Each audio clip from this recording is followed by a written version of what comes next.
Okay, let's talk about what we heard from the Ontario Premier today. Robert Benzie is the Queen's Park Bureau Chief for the Toronto Star. Rob, nice to see you. Thanks for being here.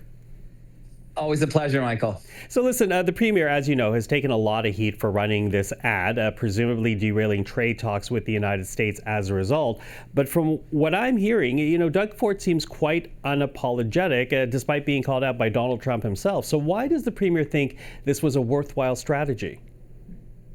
I think he's happy that it got the issue of tariffs on Canadian goods back on the agenda in the United States. Today he did a bunch of U.S. television interviews. You and I are talking about it tonight. It literally has been talked about all over the world. Mr. Ford said that there was something like 1 billion impressions of the ad. So he said, yes, they plan to spend $75 million on the ad blitz, but he said the earned media will be worth $400 million. So they're happy. It's put the agenda back on the front burner. Now, the problem, of course, is it's given President Trump, who is unpredictable and mercurial at the best of times, an excuse to cancel the talks and to impose, he says, an additional 10% tariff on Canadian exports to the United States. It's not clear, though, Michael, what that means because it's a lot of it's just done on social media. It's not it's not done through officials. So we're still trying to figure out the impact, but it's not necessarily good for the Canadian economy. But as Mr. Ford said to us today, look, these talks were not progressing that well. No deal was imminent as far as he could tell. Okay, as far as he could tell, although, to hear it from the Prime Minister's side, from the government team, the federal government team, they said that they're weeks away on steel, aluminum, energy. Is the Premier at all worried about, the impact this is going to have on his relationship with the Prime Minister, which, as we know, has been fairly good, and also his relationship with the other premiers? Because, you take Brad Wall, former Premier of Saskatchewan, he's not happy. The Alberta Premier has expressed concern. Is there any worry on Doug Ford's part with these relationships? He says no. I mean, he's been in constant contact with Prime Minister Carney. He showed the ad to Mr. Carney before we saw it. So which was new information. And not that Mr. Carney has a right of veto over it, but I think as a courtesy, the Premier showed it to the Prime Minister.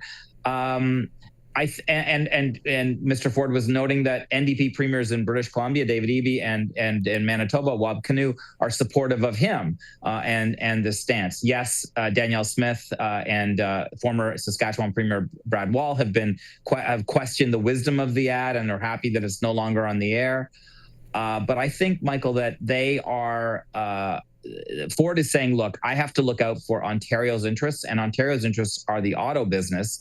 And he's very concerned that autos just haven't been on the front burner as far as he's concerned. Taking a stand for Ontario business. But I do wonder about an eventual political price, because Doug Ford says, listen, the talks can restart now. But quite frankly, it's not up to him. And if Donald Trump makes good on that threat, as you mentioned, these additional tariffs announced over the weekend, what type of political pitfall does this potentially present for Doug Ford if it actually, at the end of the day, might get people talking but hurt the Ontario economy?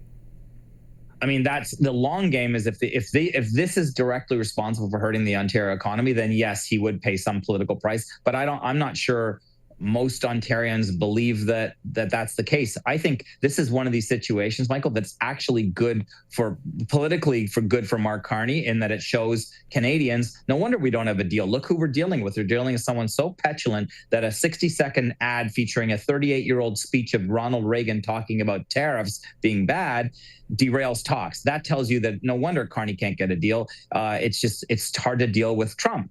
It also helps Doug Ford domestically, I think, because a lot of people are privately saying, look, this ad was effective. It got noticed, and they don't mind sticking a thumb in Donald Trump's eye.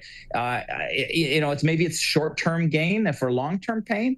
But I think the fact that this ad resonated with the president of the United States in such a way tells you that it speaks to some fears that Trump himself may have about this Supreme Court ruling that we are Supreme Court hearing in the United States that we're expecting next month. There's a vote in the Senate coming up that there are some Republican senators who privately don't like tariffs on on Canada. So far, only I think Ron Paul in Kentucky is the one Republican who's breaking ranks, talking about how bad this is. But I think there are others behind the scenes, and I think that's something that Trump is a bit leery of and wary of. And you almost underline the fact that there seems to be almost this good cop, bad cop relationship between Mark Carney and Doug Ford, which might help politically keep Canadians on track with the United States as a partner we need to move away from. Well, do you agree with that? Yeah, I think, and they are close, as close as I can remember any Ontario premier being with any prime minister. And considering Carney is a liberal and Ford is a progressive conservative, is remarkable. We know that Carney has been to Ford's home at least 4 times here in Toronto. He stayed overnight at his cottage in Muskoka before the first ministers meeting at Deerhurst in the summer. And before Carney was even sworn in as prime minister, he flew to Toronto to meet with Ford. They had breakfast at Wally's Grill in Rexdale. And I think because a lot of their interests are aligned. I mean, Ontario is the economic engine of the country. 40% of the economy is generated in this province. And I think Carney understands that Ford is politically popular right now, so it's not bad for him to be associated with them. I think this is a headache probably that Carney could have done without. But at the end of the day, I'm not sure this changes the dynamic that radically, because it's not like I never believed that a deal was that imminent. I know what the prime minister said, saying that things were moving in a good direction, and that's fine. But the proof is in the pudding. They've been in talks for weeks and weeks and weeks, and we haven't seen very much progress. We have seen concessions by Canada, getting rid of the digital service tax and things like that. So I think I'm not sure that this is, at the end of the day, is going to change things that radically. Donald Trump is the only certainty about Donald Trump, Michael, is uncertainty. He's an unpredictable guy.